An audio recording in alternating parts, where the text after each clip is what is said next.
El video que van a ver a continuación es parte de una serie de clases que di, de las numerosas clases que di sobre la imagen movimiento y la imagen tiempo. Yo sé que ustedes valoran mucho este contenido, por lo menos lo veo gracias por los mensajes que me dejan. Me doy cuenta de que es muy útil, me doy cuenta también de que es un contenido que se ve mucho cuando estamos cerca de las fechas de exámenes, que me alegra mucho que sirvan para este tipo de cosas, ¿no? Que se puedan preparar para los exámenes viendo estos videos. Así que bueno, me pone muy contento poner este nuevo video. Sé que me gustaría estar haciendo videos más seguidos sobre este tema.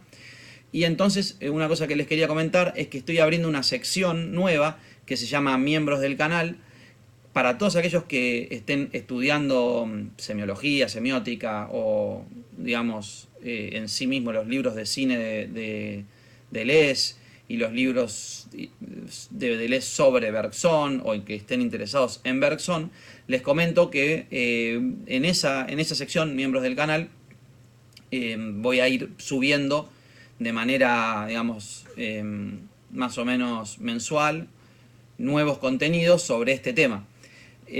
Ahora, para poder ser parte de miembros del canal, hay que pagar regularmente un pequeño dinero que no es mucho. Así que si les interesa eso, les dejo el link acá abajo y van a poder acceder a contenido sobre el tema. De hecho, ahora mismo estoy viendo qué contenido subir, pero seguramente cuando esté publicado este video ya van a poder ver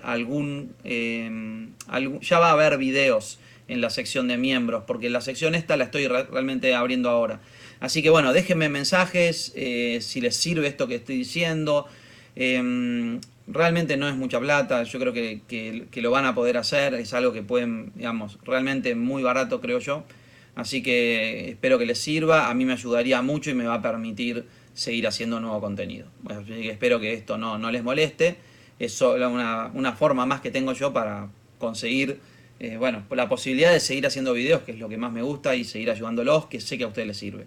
Así que de nuevo agradezco que si ponen like, que se suscriban, que me dejen mensajes, y los dejo con el video. Saludos y gracias. No sé. Volvemos al tema Bergson. Él hace todo un rodeo para hablar de encuadre, guión técnico. Básicamente hace todo un análisis teórico y tratando de ligar la esfera técnica del cine con el análisis, con un análisis un poco semiológico de cómo se componen esas imágenes, un análisis de la imagen en términos de, o emparejándolas con la técnica cinematográfica, ¿no? Es como una filosofía de la técnica. Eso lo hizo en el capítulo 2. En el capítulo 3, que lo vamos a ver en otro momento, pero no me parece que convenga empezar ahora, preferible que veas los videos. En el capítulo 3 habla del montaje, ¿no? Entonces, fíjate cómo él en el capítulo 1 tiene tres subdivisiones, tres tipos de análisis que hace. Primero sobre cómo, qué es el movimiento, cómo se consigue el movimiento. Después sobre las dos formas de concepción del movimiento, clásica y moderna. Eso podemos entender que lo retoma cuando habla de encuadre, guión técnico, porque va a estar implicado, digamos, el tipo de... la técnica va a estar vinculada a las concepciones del movimiento, a los estilos, etcétera. Mientras que el montaje está más vinculado al subcapítulo 3, que habla más de la totalidad, el todo y cómo se construye ese todo, ¿no? Entonces, primero serían las partes, que sería la idea del movimiento como corte móvil, y ese corte móvil coincide un poco con el plano en el cine, ¿no? Cuando dice que el movimiento es un recorte móvil del todo. Entonces tenemos por un lado el todo, por otro lado el recorte. El recorte sería el plano, ¿no? Entonces una película va a ser una suma de planos, pero al mismo tiempo no es una mera suma de planos, porque no es solamente una operación aritmética, sino que lo que se está haciendo es construyendo una totalidad. Y entonces básicamente ese recorte y esa combinación de recortes, es decir, esa combinación de planos, van a construir una totalidad. Y eso es el montaje. Entonces en el capítulo 3 habla de la parte más del todo, de cómo se compone la totalidad.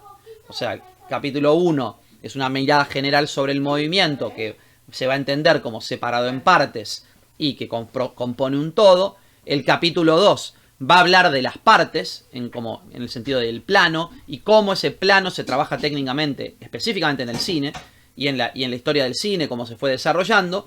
Y después, en el capítulo 3, ahora de nuevo vuelve al todo, pero entonces esta vez aplicándolo puntualmente a las escuelas de montaje cinematográfico, que son las formas de concebir el todo. A veces el todo va a ser concebido de manera orgánica, es decir, en la totalidad las partes van a estar vinculadas a una totalidad, mientras que en el sistema inorgánico no va a ser así, sino que el todo, sino que las partes van a estar desencajadas entre sí. Finalmente va a volver de nuevo a Bergson, a lo último que nos quedó picando de Bergson, que es la idea de que hay tipos de recortes. Cuando hablamos de la imagen movimiento como un recorte móvil del todo, y esos cortes móviles son las partecitas que usamos para componer una película, entonces después hablamos del montaje, pero el montaje es una composición de partes. Entonces ahora de nuevo vamos a las partes, y en las 3 variedades va a trabajar esas partes. Y esas partes, digamos que son los planos, podemos entender como los planos, los va a entender en el sentido de variedades de movimiento, variedades de imagen que van a ser variedades de imagen-movimiento. ¿Me seguís? Bien, entonces cuando habla de las 3 variedades, son las 3, esto lo tenéis que tener clarísimo porque este es el ABC de la imagen-movimiento. Percepción, afección, acción. Con eso se hace una película, básicamente, ¿no? O sea, una escena, esto en el video, yo también hice un video sobre esto, en el video mostraba una escena de un western, en donde tenés al, no sé, el cowboy que mira y reacciona a lo que mira. Por ejemplo, mira preocupado, ¿no? Una cara de preocupación, porque vio algo que le preocupa. Ves lo que él mira, entonces cuando el tipo apunta, ves el contraplano, y el contraplano es la subjetiva del que mira. Entonces, el que mira sería la imagen afección, porque estás concentrado en ver lo que está sintiendo ese personaje en el momento. Tensión. Tensión porque está en duelo con alguien, pongámosle. Tensión porque quiere cazar un ciervo. Cuando ves lo que mira, estás viendo su percepción, lo que percibe. Y cuando volvemos y vemos que, no sé, pongámosle en un plano general, corre y dispara, podemos entender eso como la acción, ¿no? Entonces, ante un estímulo, que es lo que percibe, la percepción, hay una respuesta, el disparo. Y entre medio es la tensión que se genera por la expectativa o por aquello que ve. El capítulo 4, lo que él dice, digamos, el subtítulo de las 3 variedades sería identidad entre imagen y movimiento. Entonces, lo primero que va a hacer es hablar de la fenomenología. Y va a decir, el cine, fíjate, lo anoto y ahí lo hablamos. El cine no se confunde. Te lo leo primero. El cine no se confunde con las otras artes que apuntan más bien a un irreal. Fíjate, el cine no se confunde con las otras artes que apuntan a un irreal a través del mundo, sino que hace del mundo mismo un irreal o un relato. O sea, las otras artes no utilizan el mundo. O sea, el mundo está, pero como una referencia. Siempre, ¿no? O sea, cuando una pintura, lo que buscan es hacer una falsificación del mundo. Pongámosle, una pintura de un paisaje intenta emular el mundo. Pero el objetivo final es un irreal, es un cuadro, ¿no? Mientras que en el cine, el objeto, la finalidad, no es la pantalla, es que el mundo se proyecte sobre la pantalla de alguna manera. Entonces el mundo está ahí capturado y se construye combinándolo, pero utilizando el mundo, ¿no? Entonces, ¿pero por qué habla de fenomenología? Nos va a decir, para empezar, fenomenología, ¿te dice algo? ¿Conoces? ¿Sabes lo que es la fenomenología? Exacto, Husserl. Y después también hay otro fenomenólogo que es una referencia importante para Deleuze, que es... No, Heidegger, ahora hablamos de Heidegger, pero Merleau-Ponty se llama. Es un fenomenólogo del estructuralismo, o sea, está vinculado con el estructuralismo, era amigo de Lacan, es muy importante para la cultura francesa, y entonces ningún francés podía ignorarlo, digamos, era muy presente en la cultura. Es un filósofo que pertenece a la fenomenología. Y trabaja sobre la percepción. Hay un libro muy importante de él sobre la percepción. No me acuerdo cómo se llama. Teoría de la percepción. A ver, ya te digo.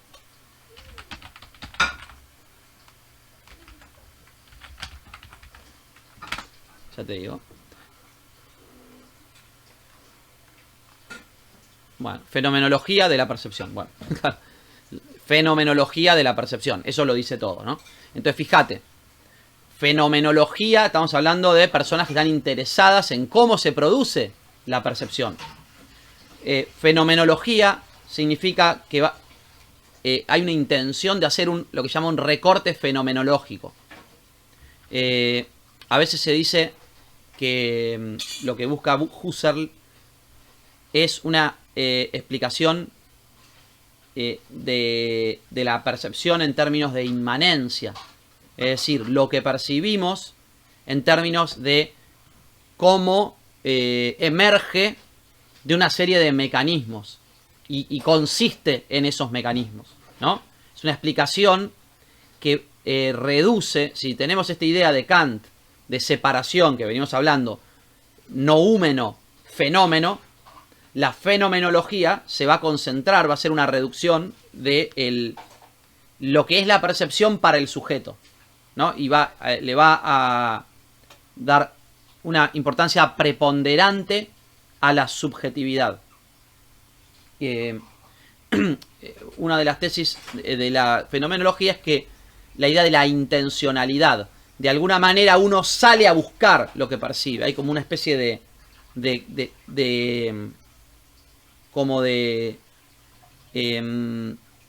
molde con el que uno captura esa percepción.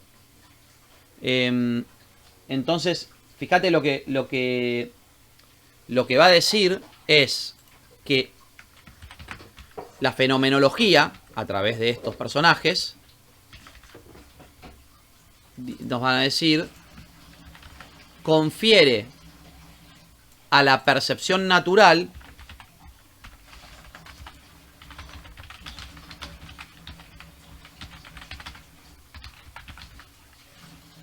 un privilegio. Fíjate que, a ver si lo tengo, si tengo las notas. Yo voy tratando de buscar todo lo que ya tengo, viste, más resumido y todo para no... o sea, creo que vale la pena por ahí estas detenciones porque es imposible ir rápido, viste, con esto.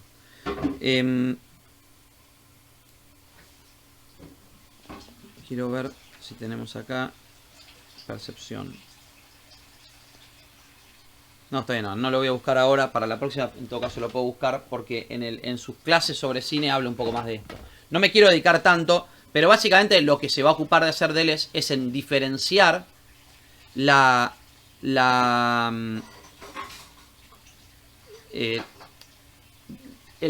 fenomenología de Bergson, ¿no? Entonces podemos decir que esto lo va a oponer a Bergson.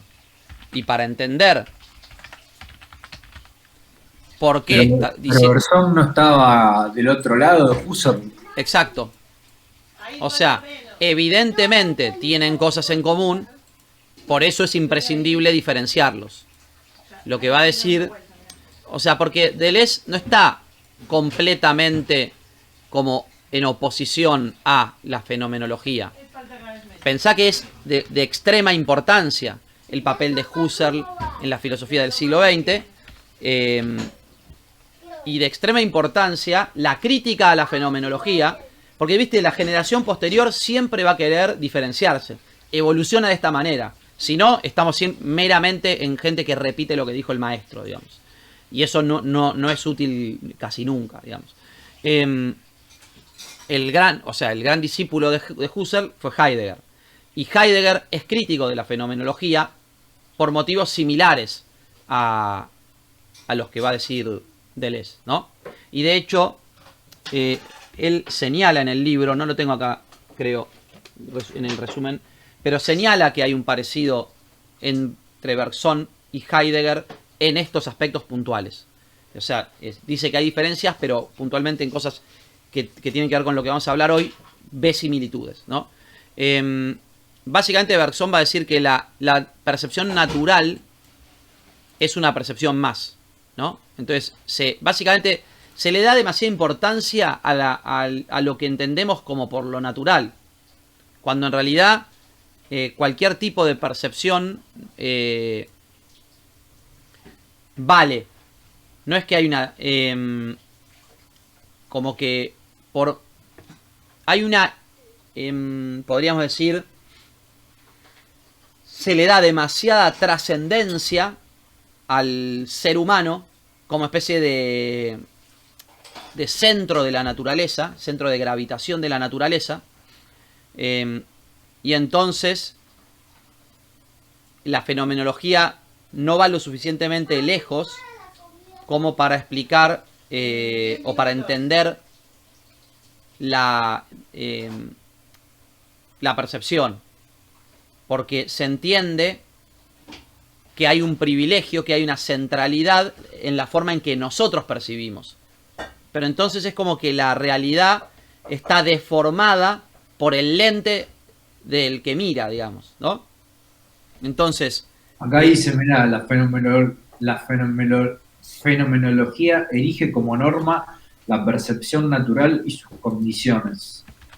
Claro, como si eso fuera lo normal. Mientras que... entonces, desde ese punto de vista, se separa mucho la esfera objetivo-subjetivo.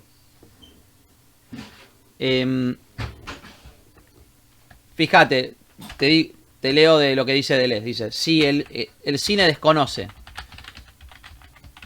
el movimiento,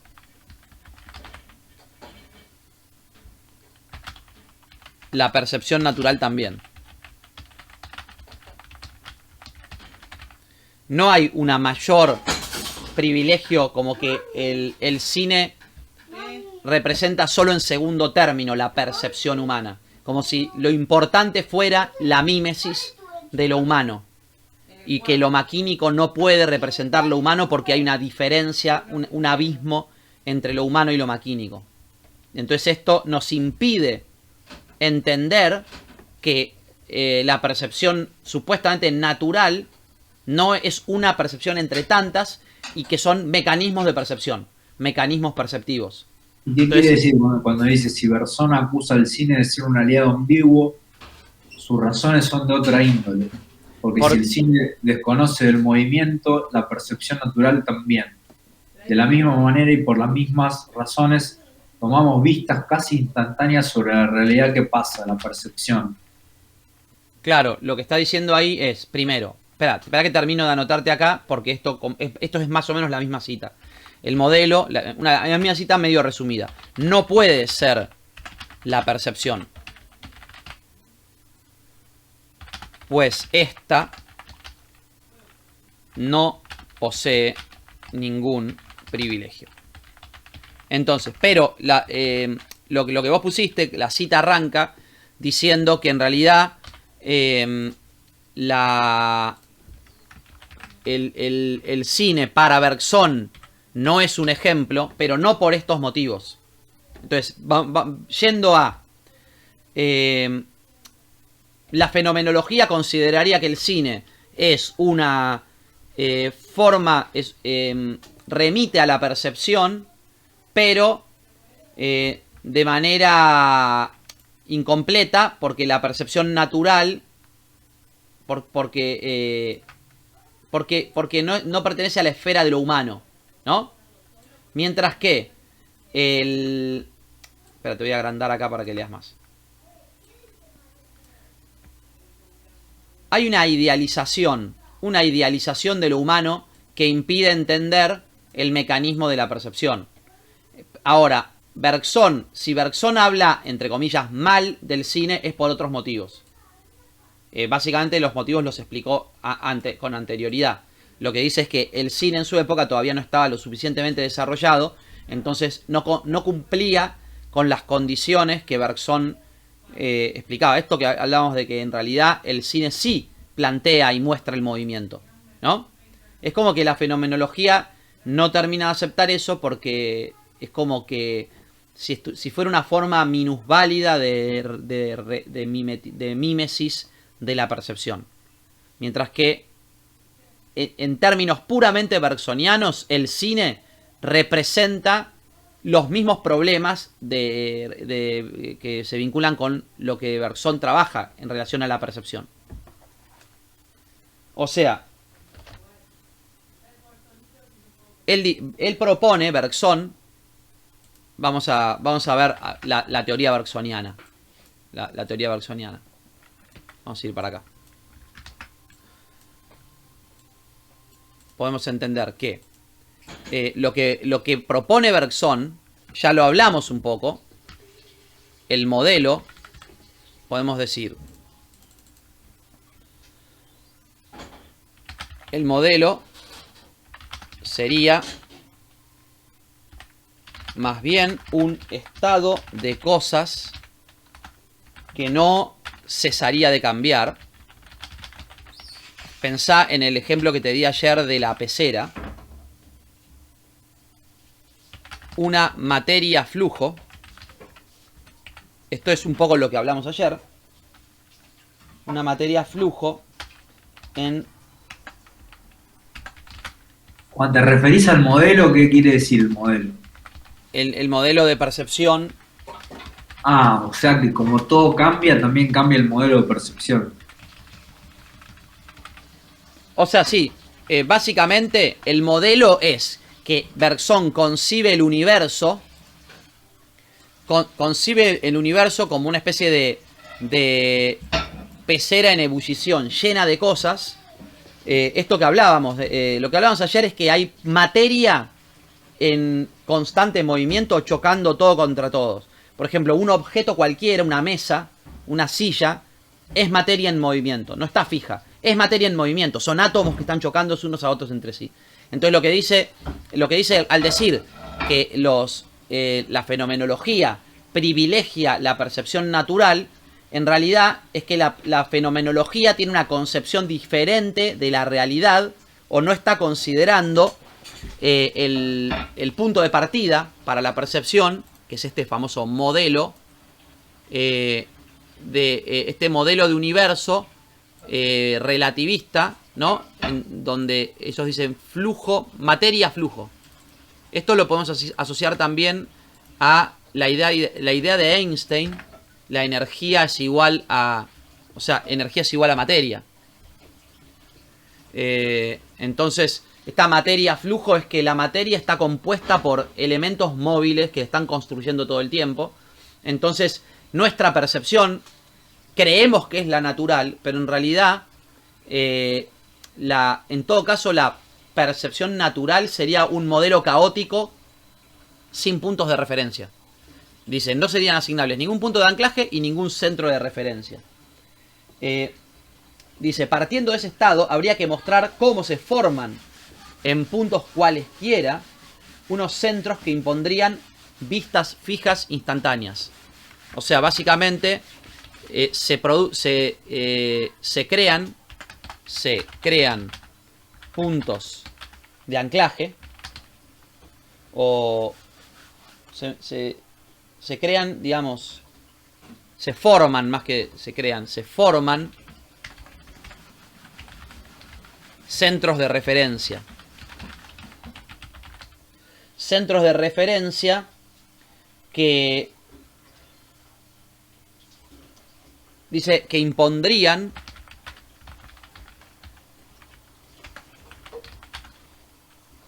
vistas instantáneas. Acá estamos como llegando a un modelo similar, digamos, a lo que trabajamos antes, cuando hablábamos de cómo se forma la percepción. Básicamente, ¿te acordás que en Materia y Memoria habíamos visto que el cerebro, Bergson lo define como, no sé si usamos esta palabra, pero centros de indeterminación. Centros de indeterminación. ¿Por qué?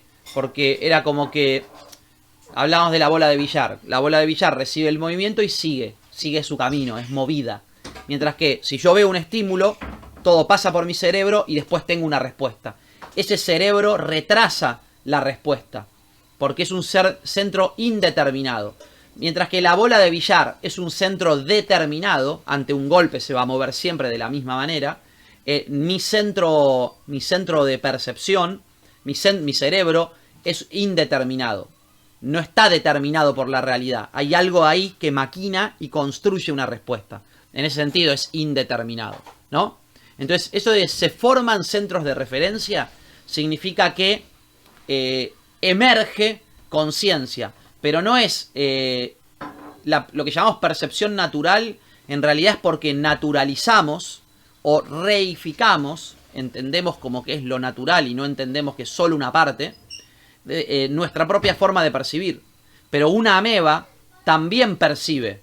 Bergson da un ejemplo de la ameba en donde en realidad es como una membrana, pensémosla como algo grandote, así como una gelatina gigante, en donde vos tocas el borde y ese borde se retrae o se mueve, porque está hecho toda la superficie, en realidad todas las células de la ameba están preparadas para reaccionar ante algo que lo toca en los bordes. Entonces toda ella es una superficie de percepción, que no está muy especializada. En el ser humano, esas zonas de indeterminación empiezan a refinarse. Por ejemplo, el tacto se empieza a refinar de diferentes maneras y, por ejemplo, forma el oído.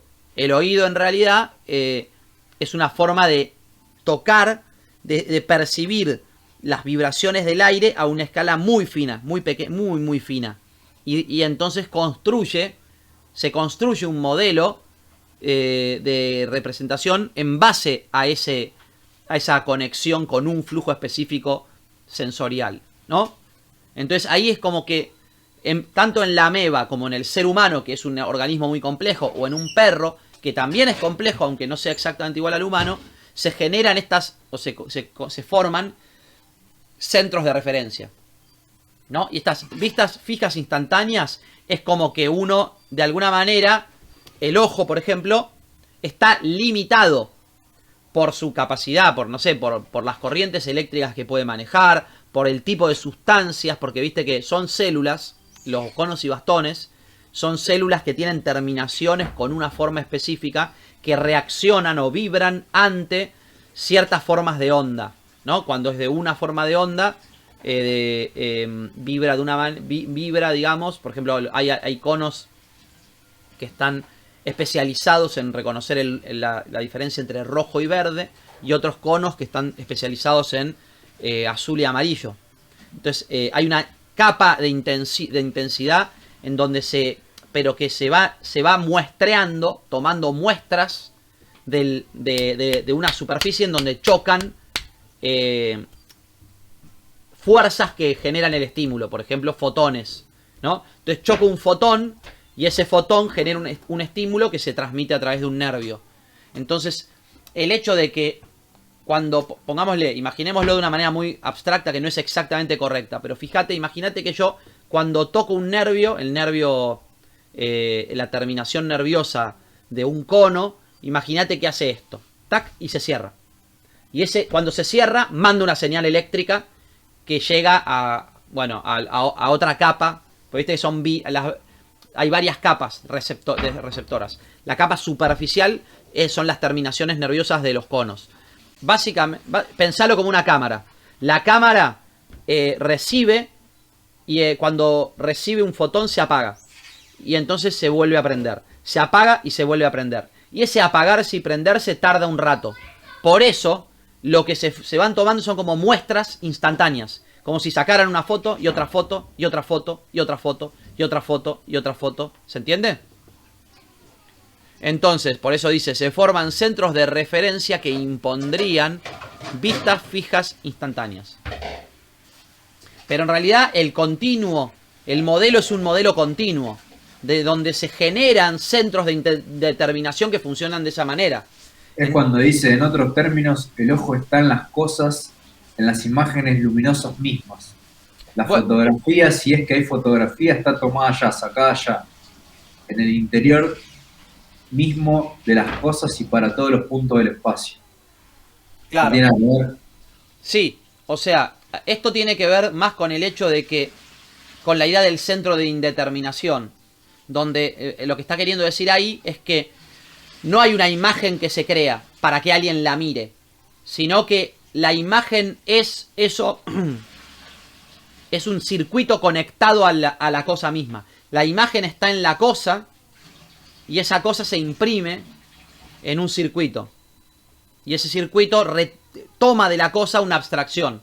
No toma la totalidad del estímulo. Toma la parte que le conviene para el movimiento. Y así se formaría, digamos, la imagen. Pero la imagen está en las cosas. El ojo es una adaptación a la cosa externa. Entonces abstrae una parte del estímulo, se captura de esa manera. O sea, no es exactamente lo mismo que está acá en esta frase, pero está vinculado a todo esto que estamos viendo. Fíjate, dice entonces, después dice, partiendo de ese estado, te lo leo primero, partiendo de ese estado habría que mostrar cómo se forman, en puntos cualesquiera, unos centros que impondrían vistas fijas instantáneas. Se trataría pues de deducir la percepción natural o cinematográfica. O sea, hay que, entre comillas, deducir la percepción. Ya sea natural o cinematográfica. Es decir, lo que quiere decir esto es que tanto el cine como la percepción natural son formas válidas de percepción. Solo que el mecanismo a través del cual se genera esta percepción es diferente. Pero lo generado es lo mismo.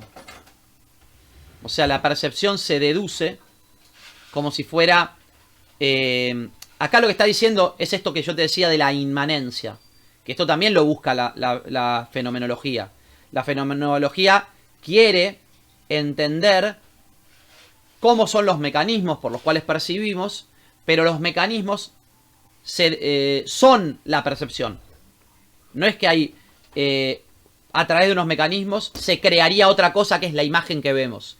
Sino que la percepción misma es un mecanismo. Es ese mismo mecanismo.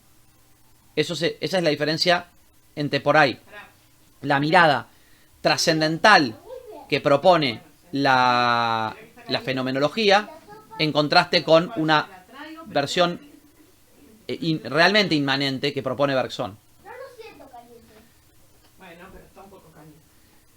Es que trascendente es cuando uno separa como... Está bien, la fenomenología también intenta eso, pero lo que está denunciando Deleuze es que no lo logra. Es que es todavía demasiado trascendente la idea. Trascendente es cuando vos separás percepción de imagen. Como que la cosa es una cosa, pero tiene una esencia que yo no puedo verla, como decía Kant. Eso, a ver, eso, claro, lo más trascendente, Kant es el primero en que diferencia entre trascendente y trascendental. Lo trascendental construiría un trascendente. El trascendente es, por ejemplo, cuerpo y alma. Vos crees que el cuerpo y el alma existen en partes, en dimensiones separadas. Mientras que, por ejemplo, para Spinoza, Spinoza dice muy célebremente, el alma es la idea del cuerpo. No hay una separación entre cuerpo y alma, sino una forma diferente, un punto de vista diferente sobre algo que es lo mismo. La idea del cuerpo, el alma como idea del cuerpo, pero no como algo separado que realmente es lo que está moviendo al cuerpo, ¿no? En este caso, lo que va a decir es, si la percepción es percepción de algo para la fenomenología, percepción de algo, entonces tenés imagen y percepción, ¿no? Volvemos a la idea del homúnculo. Habría un hombrecito metido acá adentro que, por medio de un mecanismo, nuestra percepción construye una imagen y el hombrecito miraría esa imagen. Entonces, toda percepción es percepción de algo. Toda conciencia es conciencia de algo. ¿Me seguís ahí? Conciencia de una imagen, que estaría separada de la conciencia. ¿Sí? Ahora, lo que Berzón dice, no, la conciencia es algo. La conciencia es la cosa. Perdón, ¿vos en cuánto tiempo terminás? ¿Puedo comer con él? Sí, coman y después. Sí, pero ¿Cómo? ¿y en qué se diferencia entonces mi conciencia con la cosa? No, la conciencia es una cosa. ¿Entendés? Hay todo un universo, una totalidad de movimiento, que sería la gran cosa, podríamos decir. Toda conectada, chocando todas cosas entre sí, ¿no? Todas tocándose entre sí. Todo un gran conglomerado de cosas tocándose, que forman una gran cosa, ¿no? Ahora, la conciencia es una cosa más.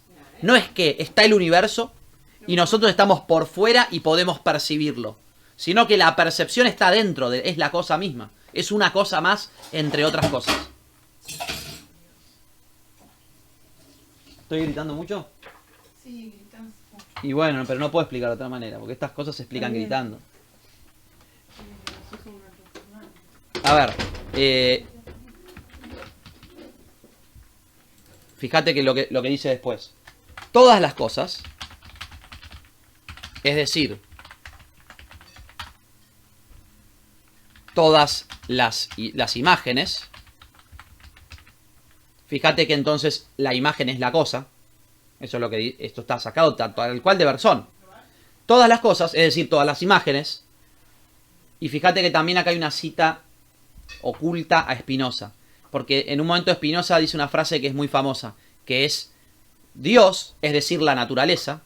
Como decir, Dios sigue natura, es la frase. Dios, o sea, la naturaleza. Es decir, la cosa, o sea, la imagen. Está diciendo que la imagen es cosa y que la cosa es imagen. Y este es un problema grande del siglo XX, en realidad de la filosofía moderna. Desde Kant, que dice que no podemos conocer la cosa en sí. Y de hecho hay un seminario muy famoso de Heidegger que se llama La cosa en sí, o el problema de la cosa. No me acuerdo el nombre. La pregunta por la cosa. Donde trabaja este mismo tema, la cosa en sí. Cómo se accede a la cosa en sí o qué es la cosa en sí. Entonces Bergson da una idea de esto al postular, y esto lo venimos hablando bastante, al postular Kant, podríamos haber zafado de Kant, de esta idea, de que es imposible acceder al noúmeno, si hubiéramos entendido que el noúmeno es una cosa entre otras. El noúmeno es la cosa, no hay una separación cosa y su imagen, fenómeno noúmeno, no hay tal separación. Entonces, todas las cosas, es decir, todas las imágenes, se confunden con sus acciones y reacciones. Fíjate que está preparando el terreno. ¿Por qué? Porque, de nuevo,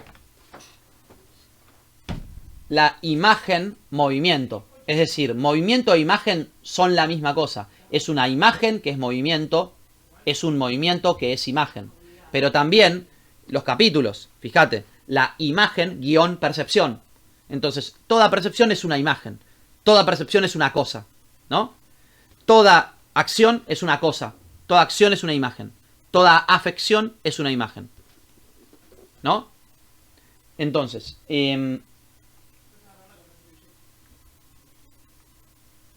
se confunden. Todas las imágenes se confunden con sus acciones y reacciones. Dice, es la universal variación. Es la naturaleza vista como una totalidad, ¿no? Es la universal variación. De nuevo un poco Spinoza también, ¿no? Y termina diciendo, imagen igual movimiento, ¿no? Entonces, espera, imagen igual movimiento.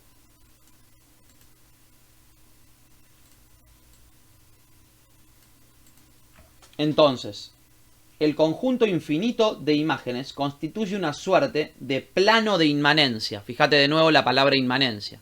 Entonces vamos a ir ahora a tratar de entender, porque acá está explicando un sistema filosófico. Un sistema filosófico que le pertenece tanto a Bergson como a Deleuze. O sea, que es básicamente la idea del plano de inmanencia. Plano de inmanencia. Vamos a hablar un poco de eso. Va a ver lo que dice Deleuze sobre el plano de inmanencia, ¿no? ¿Entendés vos la... puse inmanencia. ¿Entendés lo que es inmanencia? ¿O todavía no? Algo que no cambia. A ver, esto es un ejemplo, yo había mostrado en un video sobre inmanencia muy cortito. Donde, por ejemplo, yo decía, vos tenés esta hoja de papel que es plana, ¿no? Entonces yo ahora voy a hacer con ella una forma. Entonces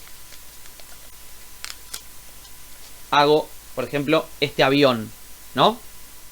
Entonces ahora tenés un avioncito. Ya no es un papel plano, ¿se entiende? Esta figura sería tridimensional. ¿Me seguís? Sin embargo, uno podría entender esta figura como unidimensional. ¿Por qué? Porque si yo la abro así y la abro así, acá tengo, si te fijas, quedan las marcas de donde yo plegué el avión. Entonces, vos tenés en el fondo, esto es una imagen unidimensional plegada de manera tridimensional. Pero ese plegado podría ser entendido intelectualmente y debemos entender que el avión es a la vez tridimensional y unidimensional. Es un papel plegado. ¿Se entiende? Hay una dimensión, el papel sigue estando en la cosa. ¿No? ¿Me seguís más o menos? Entonces, desde el punto de vista de la inmanencia, implica entender que el avión y el papel son la misma cosa, salvo que el papel fue plegado. Entonces, el mundo lo podemos entender de la misma manera. Tenemos, por un lado, esta gran pecera de cosas que chocan, pero esas cosas que chocan son vibraciones, es materia en movimiento. Es una materia que podría ser descripta en términos unidimensionales. Por ejemplo, cuando la física cuántica describe un átomo no es una pelota de billar, una bola. Hay una concepción que se llama como el átomo bola de billar. Es decir, una bola llena de cosas. En realidad, un átomo es una partícula, un montón de partículas girando. Podríamos decir que a nivel de abstracción entendemos eso como una bola, pero no es una bola. A nivel inmanente, un átomo no es una cosa. En realidad es una composición de cosas. Y cada una de esas pequeñas cosas que componen el átomo son a su vez cosas. Y compuestos de otras cosas.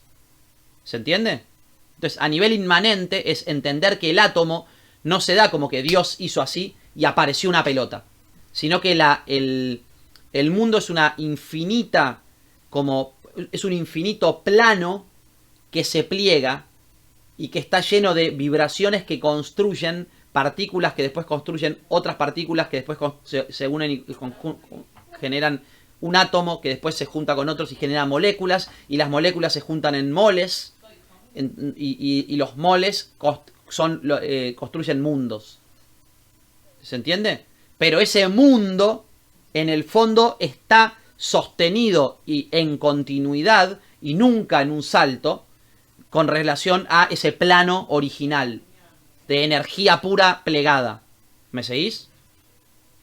Exacto. El hecho de la inmanencia significa que la naturaleza no hace saltos, que es todo continuo. Es decir, tenés el plano de inmanencia en donde tenés energía en movimiento, energía que es movimiento, energía que construye partículas. Esas partículas se estabilizan por condiciones, porque empieza a haber nubes de cosas que se mueven y eso estabiliza y genera partículas estables, y esas partículas estables generan átomos estables, y todo esto se da en la galaxia entera. Hay zonas donde se deshace la materialidad como la conocemos y que se están creando estrellas, y después esas estrellas compactan y de ahí surgen planetas, y ahí la materia ya está en un estado más parecido a lo que entendemos como materia. Pero existen zonas del universo en donde que son más etéreas que materiales, que donde las condiciones de materialidad tal como las imaginamos o entendemos nosotros no se cumplen. Entonces sí, el universo es ese vacío en donde vibran las cuerdas que van generando y posibilitando la materialidad, digamos. Entonces fíjate lo que dice. El conjunto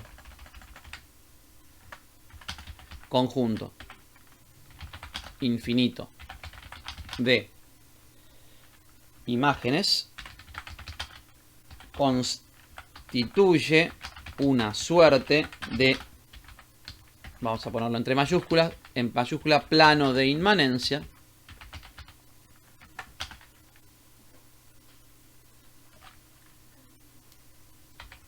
él lo llama el en sí de la materia. Este en sí de la materia, es decir, la materia en sí,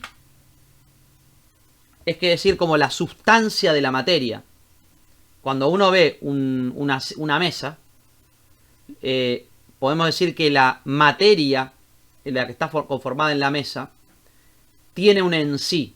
Es decir, que es lo que estudia la física cuántica, cómo se componen las cosas, qué son las cosas en sí mismas. Y este en sí de la materia, él lo ubica con el plano de inmanencia. Es decir, hay una explicación para lo que son las cosas, para lo que es la materia. Que la explicación de Bergson es que son imágenes, es que es una imagen vibratoria, digamos. Esto se acerca a la física cuántica, o sea, ¿qué es la materia? Y más todavía, creo que se lleva muy bien con la teoría de cuerdas. No sé si seguramente algo leíste o no conoces. La escuché, pero no, nunca supe qué es. ¿De qué trata? Perdón, este en sí de la imagen, perdón, dice. Este es en sí de la imagen es la materia. La materia es el en sí de una imagen. Cuando vos ves una mesa, vos ves una imagen de la mesa. Lo que la mesa es en sí es el plano de inmanencia, que es otra imagen. Para poder entenderla, la entendés a través de imágenes. Lo que pasa es que uno abstrae eso. Yo no quiero saber que la imagen es un conglomerado de átomos. No me sirve. A mí la mesa o la silla me sirve para sentarme. No para entender que es una pileta de átomos. Una materia en ebullición, digamos, ¿no? Entonces dice, este en sí de la imagen es la materia. No algo que estaría escondido. Perdón, estaría. Es algo que estaría escondido detrás de la imagen.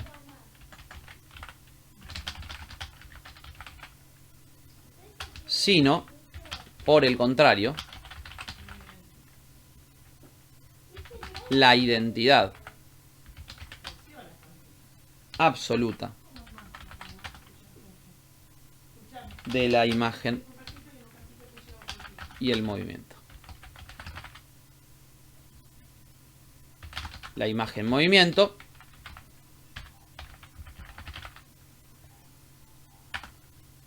Y la materia,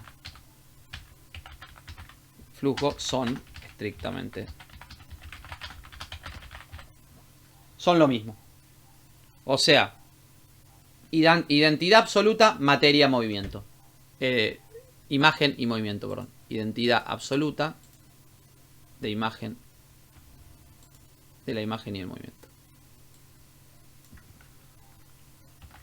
Esto lo voy a poner también en mayúscula para que te quede. Para mí esto es como la clave que hay que entender de lo que está presentando.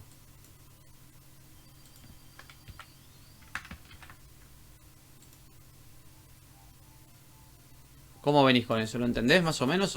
Y ya acá te estoy perdiendo un poco. Entonces, a ver si puedo... no puse inmanencia acá. A ver si te lo puedo simplificar un poco. Vamos de nuevo. El conjunto... ¿sí? Esto sigue siendo Berzón. O sea, esto es el libro de Deleuze.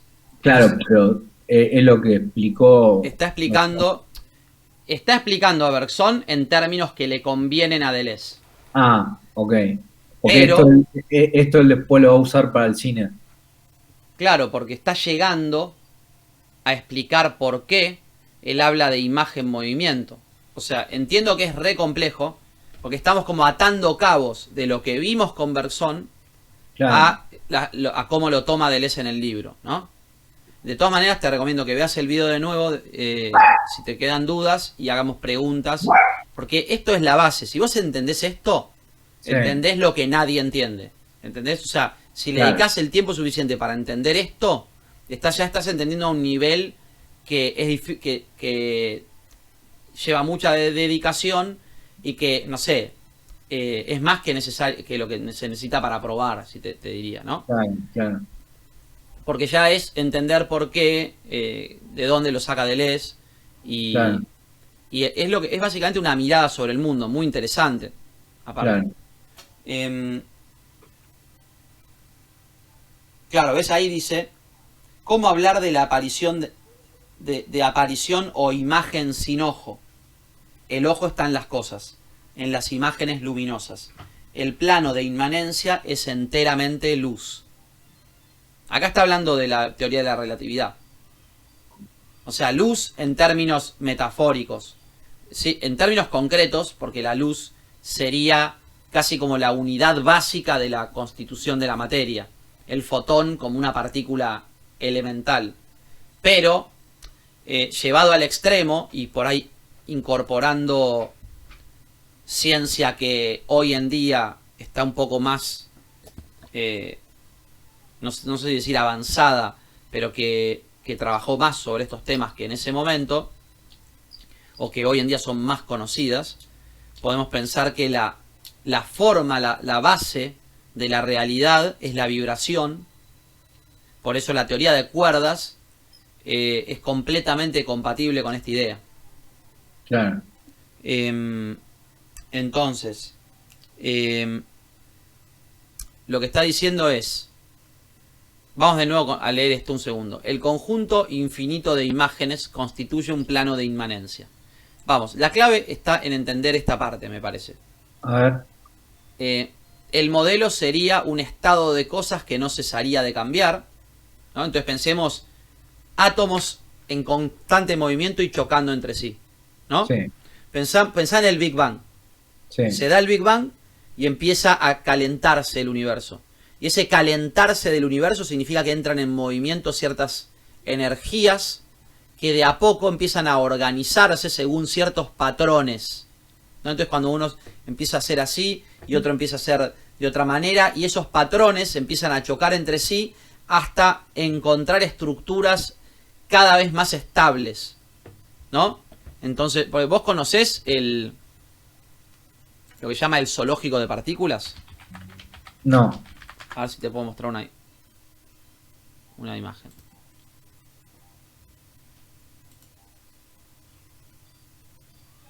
Está bien, pero... A ver. Acá. Fíjate que... A ver si lo puedo ver. Esto es lo que llama el modelo estándar. Standard Model.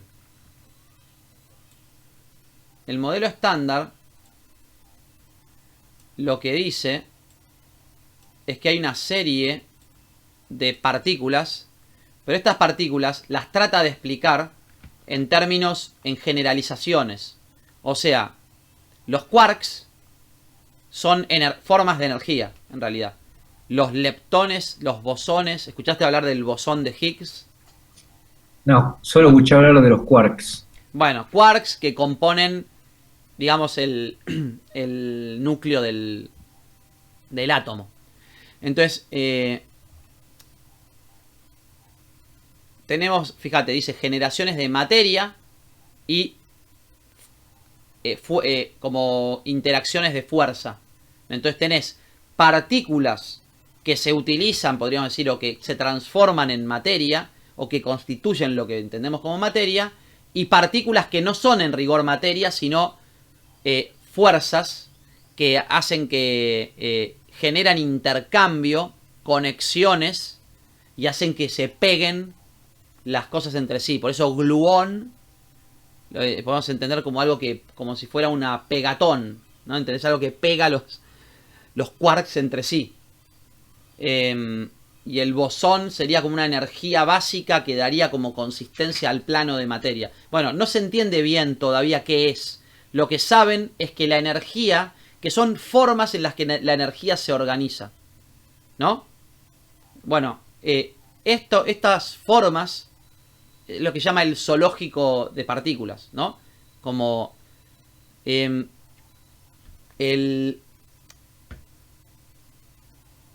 la base de esto es entender que los átomos no son unidades indivisibles, piezas que creó Dios de la nada y dijo, bueno, voy a hacer el universo, entonces hago un cubo vacío y tiro materia ahí adentro. No, no se da de esta manera.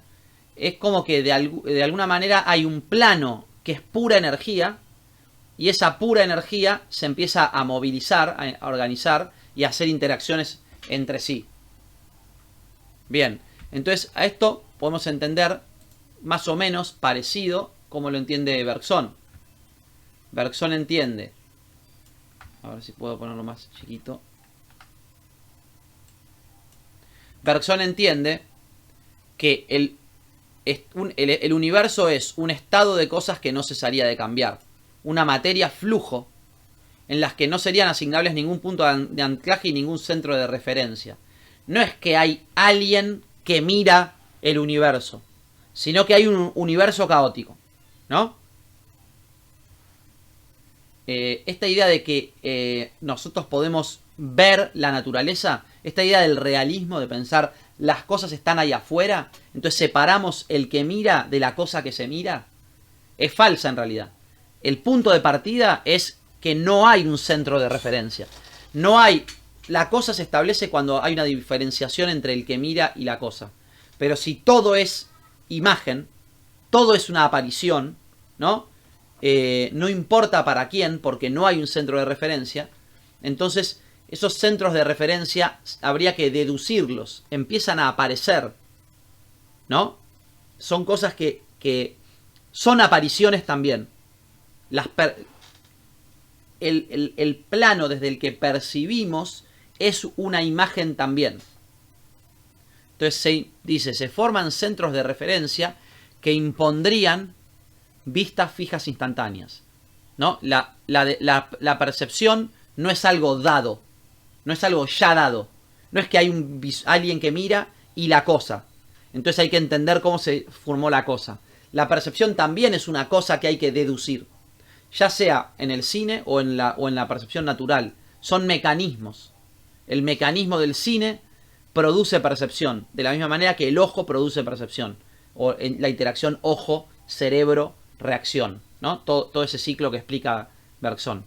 Todas las cosas, es decir, todas las imágenes, se confunden con sus acciones y reacciones.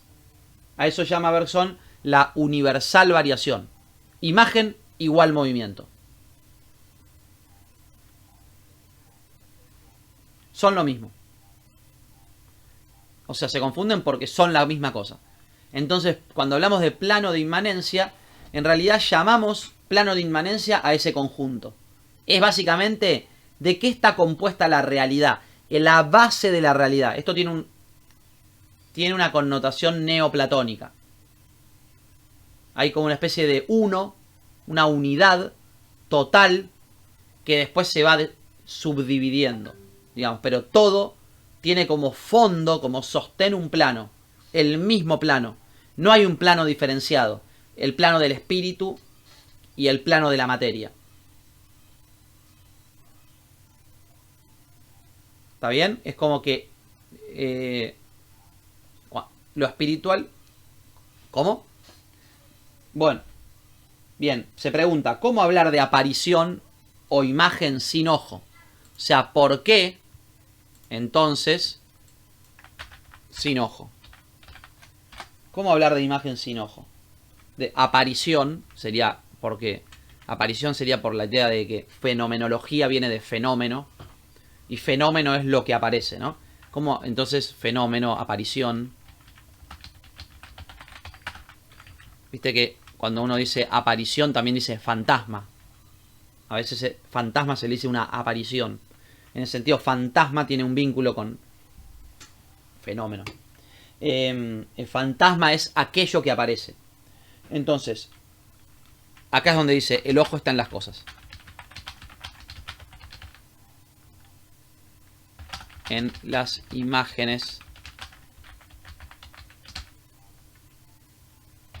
el plano de inmanencia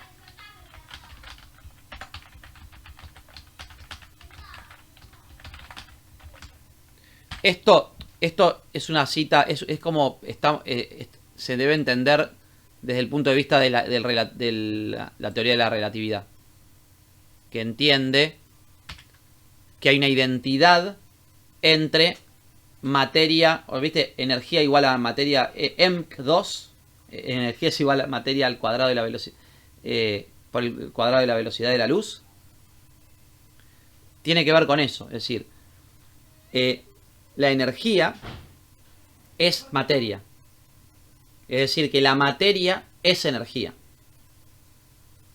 Entonces, la materia está compuesta de energía a cierta velocidad, digamos. Y pero, ¿por qué dice cómo hablar de aparición o imagen sin ojo? ¿No? ¿Qué quiere decir eso? Porque antes se entendía que para que haya una imagen tiene que haber alguien que la vea. Claro, como que el ojo es lo que hace aparecer. Se presupone que una imagen es una imagen. Dice, toda percepción es percepción de una cosa. Entonces tenés eso separa la idea de percepción de la idea de cosa, ¿no? Mientras que en este caso puede haber una cosa que ya es imagen, sin necesidad de percepción. Porque la percepción no pertenece a otra esfera. No separamos, no necesitamos que alguien mire. Porque toda la realidad es imagen. Es luz.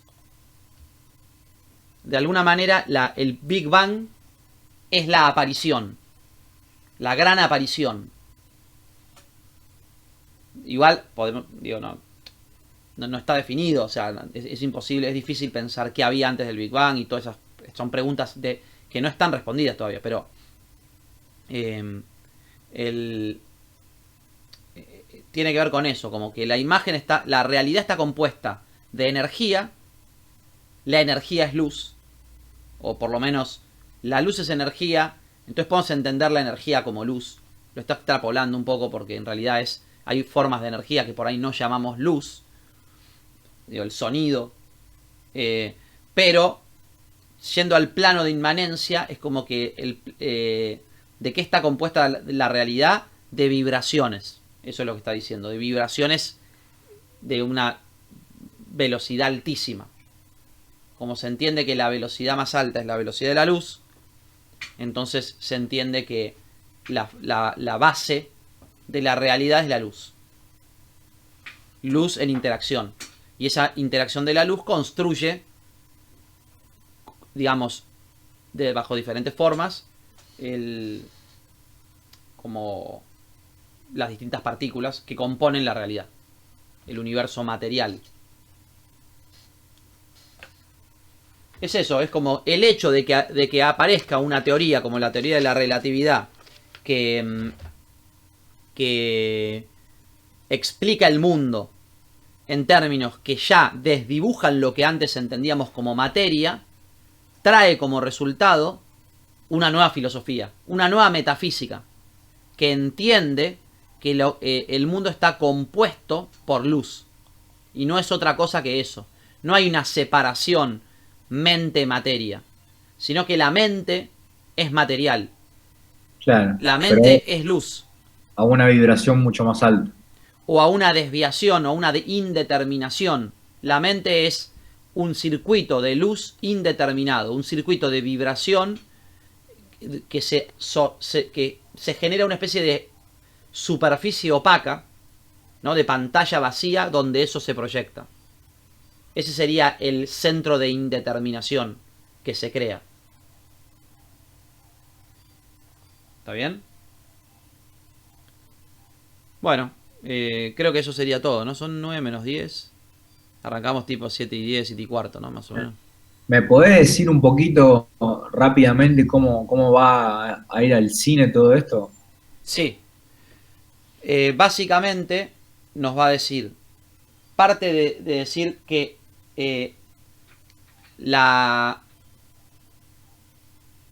a ver, déjame ordenarlo, digamos. En principio,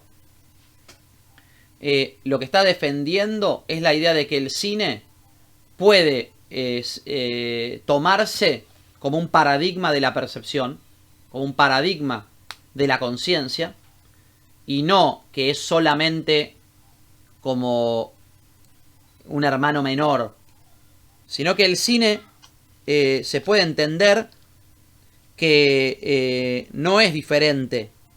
La percepción cinematográfica no es diferente que la percepción natural de nuestra percepción. Entonces es como una especie de mímesis de la percepción, pero no una mímesis, porque mímesis implicaría considerar que está imitando a, pero no, son dos formas válidas de percepción. ¿Y esto por qué? Porque en realidad el cine es un fenómeno de la naturaleza, ¿no? Hace aparecer de la misma manera que el ojo, no de una manera como si fuera secundaria. Simplemente es el mismo tipo de mecanismo, es un mecanismo diferente que consigue lo mismo. ¿Por qué? Porque para eso hay que admitir que la conciencia se produce a través de un mecanismo. Ese es el mecanismo que describe Bergson. Entonces, ¿qué pasa? Lo que trata de explicar Deleuze es cómo concibe Bergson el mecanismo por el cual se produce la conciencia, y entonces a través de eso entendemos que no hay un privilegio. No es que el ser humano es el amo de la naturaleza, sino que los animales también tienen conciencia diferente, que la piedra también tiene conciencia diferente. Una conciencia, una inconsciencia que es protoconciencia. ¿Por qué? Porque se diferencia porque no es un centro de indeterminación. Siempre que haya un centro de indeterminación, va a, como una especie de pantalla reflejante, va a haber percepción.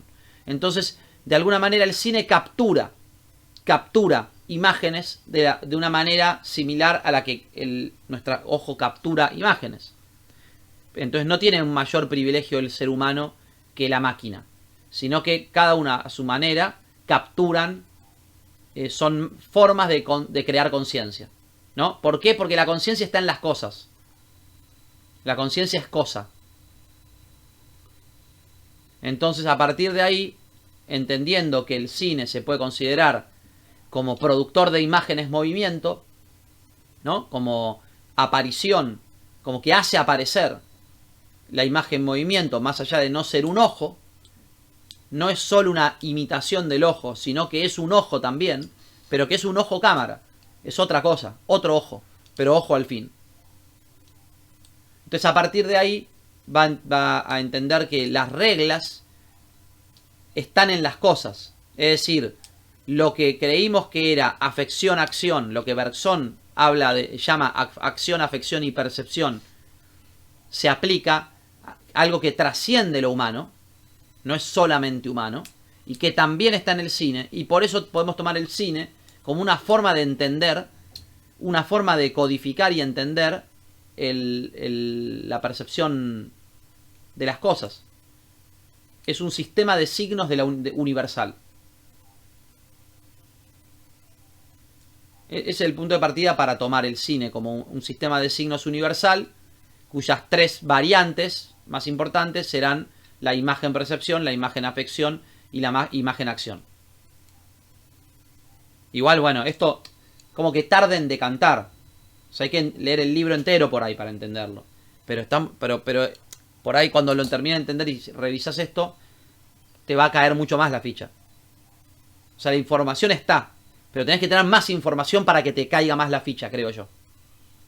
O sea que te recomiendo que este video lo podés volver a ver una vez que hayamos pasado un poco por qué es la imagen, acción, afección, etcétera.